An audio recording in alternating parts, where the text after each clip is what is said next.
Hey there everyone, so as you can see on the thumbnails, I'm about to teach you how to fix Google Drive can't scan this file for viruses. Message in an easy and quick way. So without further ado, let's get started. So here's what this message really means.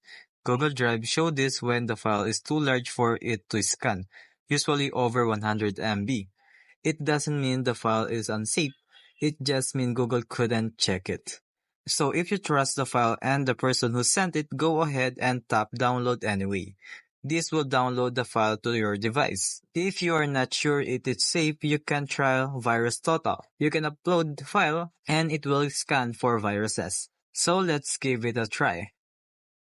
As you can see, the file does not contain any viruses. So that's it. Now you know why the message shows up and what to do when Google Drive can scan a file for viruses. Thanks for watching and take care.